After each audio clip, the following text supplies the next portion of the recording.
Look who I'm having lunch with. I mean, something might be happening. Something's definitely happening. So there's going to be some GIMP stuff happening pretty soon. There's going to be some all kinds of stuff happening. Get to the symposium, y'all. Boom. I recently went to a course with Ed Calderon. Unfortunately, because I had other operations that I had to honor. Hashtag EPI. Wait for that one. It's going to be amazing, that review. But anyways, I was not able to stay for both days of Ed's class. However, I got to go to the first day, and what I'm going to show you is just a glimpse, a window into kind of the world of training of Ed Calderon. And what I saw, because you remember I've got the symposium coming up with him, was extremely impressive. I've researched a lot of his stuff. I've had many conversations with him. I had multiple conversations with him on the podcast, off the podcast. You know, I really love and believe in what he's doing in this game quite a bit. And I'm really looking forward to bringing him to you guys in the form of the symposium so you can soak up the information he has for you. There's a distinct difference between Ed Calderon and 90% of the trainers out there. And that distinct difference has to do with, really it's in his content, but where he gets his content from, and just the type of content it is. When I say that, I mean the reality of Ed's content, it's powerful, it's extremely potent, it's extremely creative.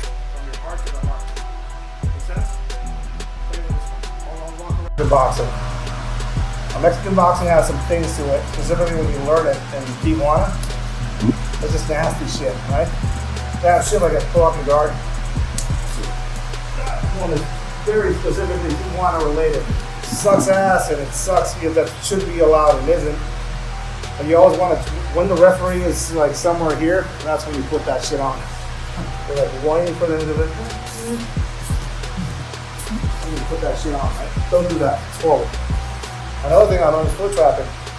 Foot trapping is weird. It's basically utilizing your feet as hands, which is kind of upsetting to some people. Basically, you want to step on their feet to have a momentary trap, right? So this is one way, that's another, this is another. It's basically just using your feet to step on him so he has a momentary boop. Usually you get this motion.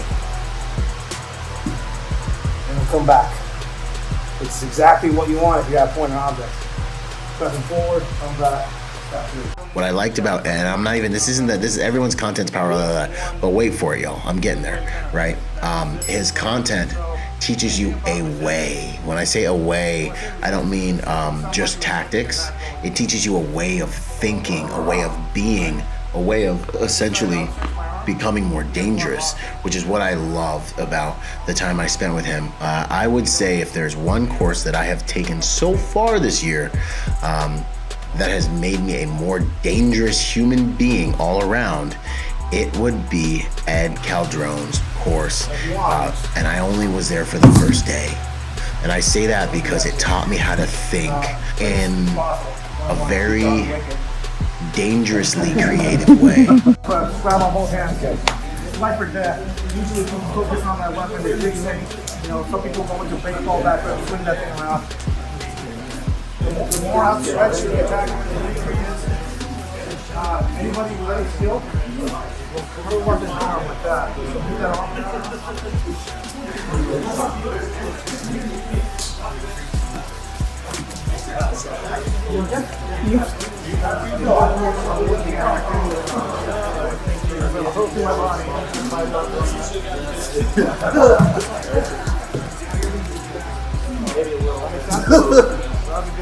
Brotherly love. Oh, yeah, absolutely.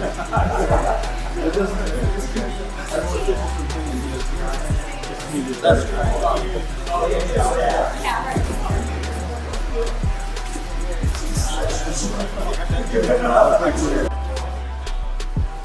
So, as good guys, we have all of these assets that we've been given.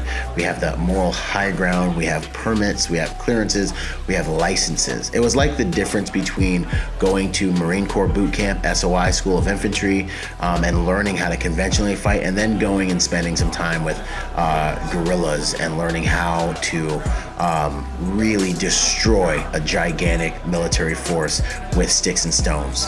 You know what I mean? That's really what it was like.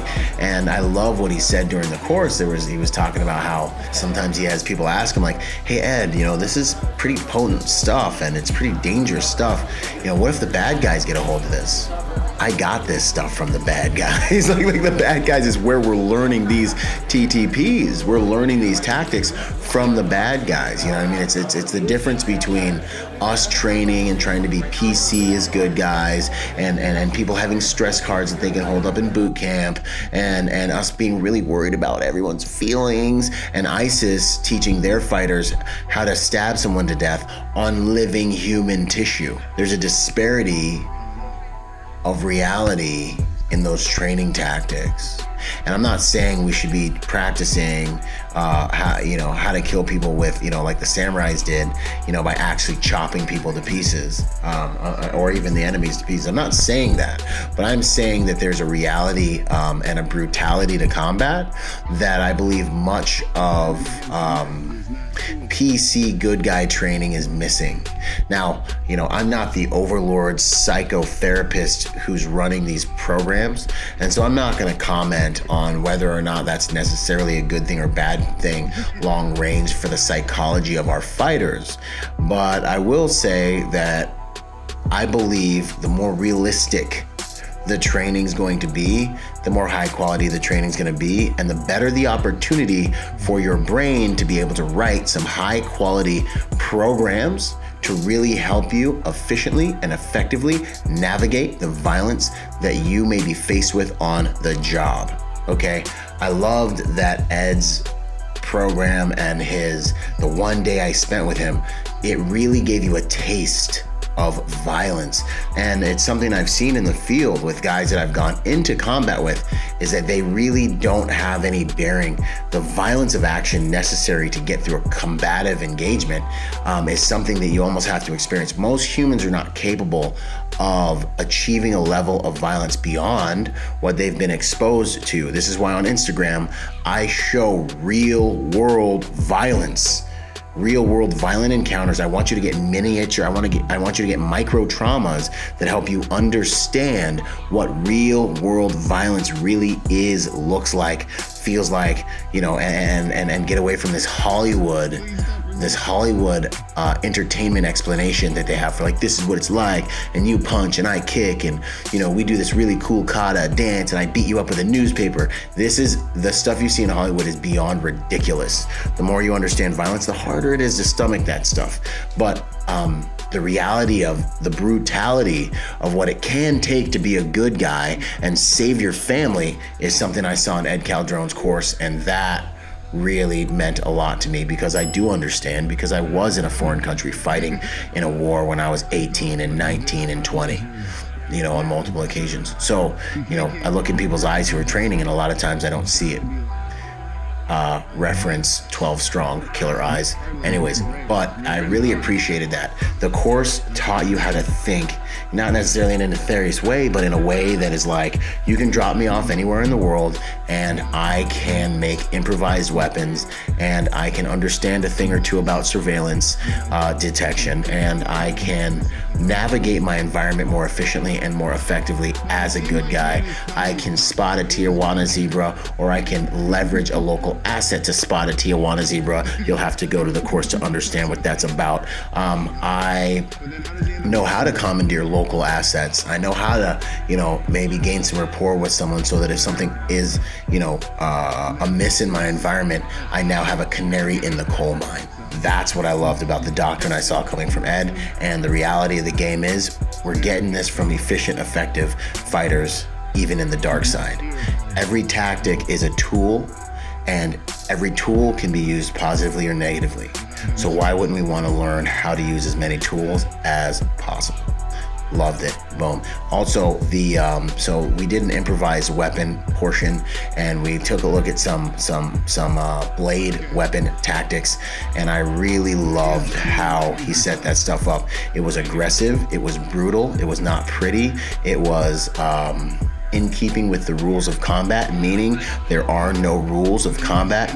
Okay, and it was something that no matter how big or small you are, you can use these tactics to win a battle with an edged weapon, as long as you use the right principles, you know, and the principles that he goes over in the course. So we spent considerable time understanding what it's like to strike someone with a blade, understanding, and they had the right equipment to help you understand what it's like to strike someone with a blade and to deliver a death blow. And so your brain could really understand and take in the programming that's needed to be able to do that. So you don't, you know, go too shallow when you need to go deep, and you know where your patterning should be for your strikes. And there was a lot of practical application and a lot of visual demonstration and a lot of real world application and explanation for these tactics. You knew those tactics work, which is important, because the more you know, the more you believe in your tactics, the better you'll be able to apply them with that much more certainty and that much more efficiency and that much more effectiveness. Definitely weird kind of feeling when you start putting on yourself. It's counterintuitive. Stretch them out, turn them into a pincer. Oh, gosh. Hard. Push out your hand. Push out your hand.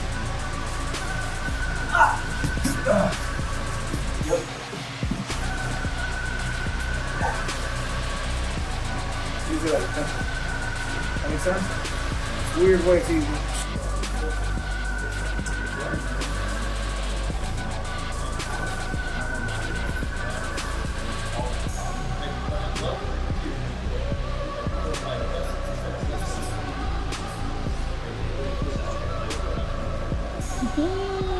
Magic, son. Slow down.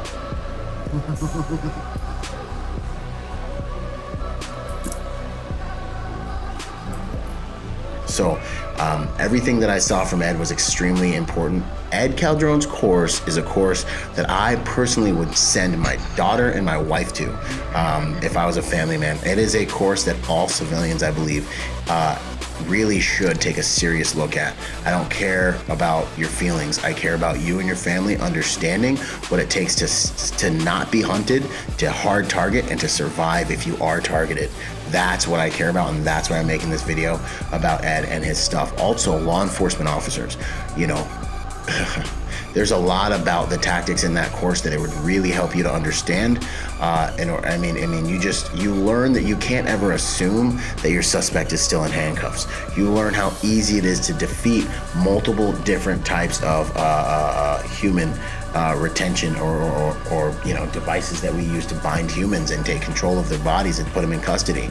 So you've gotta, it's good to understand both ologies, both ways, you know, the way that a criminal could escape, the way that a good guy could escape if he's being hijacked. So as a law enforcement officer, just to help you understand in more depth the types of things you should look for, the types of places you should look for those things to be on your suspects and on people that you're arresting, and what it really takes for someone to slip your retention devices and your handcuffs and anything that you put them in, so you can be more cognizant, you know, and not get surprised and turn just another day into a really hard day. Because as protectors, as law enforcement officers, as executive protection agents, as anybody really, when we leave the house, we're punching a blank check, you know, to do our job. Only God knows what it's going to take for us to get back home, you know. And so having an understanding of what the other side could be up to, and when you're giving them opportunities, but you have to transport them and things like this, extremely important, I believe, for police departments and our law enforcement officers to understand. So for civilians, amazing course. Law enforcement officers, amazing course. Executive protection professionals, hi, we're traveling the world with our clients, understanding how to move through environments, gaining rapport, blending in, escaping and evading, surveillance detection. These are things we need to understand. You're going to find all that stuff in spades through Ed's content and his course. And furthermore, you know, if you're a training advisor or a training officer for a security detail like I am, this is the type of thing that I'm going to send all my guys through. This is getting into the training budget if I can. And this is the type of information I'd like to get. And honestly, if you have the rapport, this counter custody information is the type of information you really want to try to get to your client. If you can get them to sit down and maybe have Ed come in and do like a 6-hour, 8-hour consult with your client on counter custody tactics and principles, it can make your life so much easier, man. So I just wanted to say that this course that I went through with Ed was fantastic. I highly recommend it for everyone to take the hands-on stuff from Ed. And I am honored, and I'm very excited about the opportunity to be able to bring Ed's content to the West Coast through the Protector Symposium. So if you have not gotten your tickets, get your tickets for this Protector Symposium. Ed is going to issue a certificate for the content he's going to go over. So for the working professional, you'll get a certificate to throw in your jacket. That is valuable, and it'll just be a great time where you'll take your protection tactics and techniques to the next level. Like I said in the beginning, I'll say it again. This is the one course I took this year that made me an all-around more dangerous individual, because it taught me a new way of thinking, an ology, a new type of creativity around improvised weapons and how to use them. I genuinely feel much more comfortable about being dropped off somewhere and having to build something to protect myself with, and my clients with, and my loved ones with, and a lot about the surveillance detection piece. It just made me an all-around more dangerous human being. So that's why it's an honor to bring this to you, because what am I about? I'm about making good people more dangerous. Remember, we must be peaceful, but not harmless. This is Byron Rodgers. See y'all at the symposium. Out. My bro science, you understand it.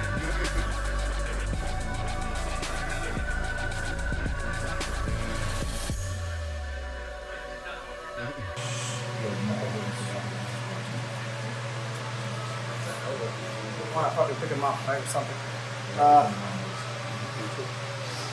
One.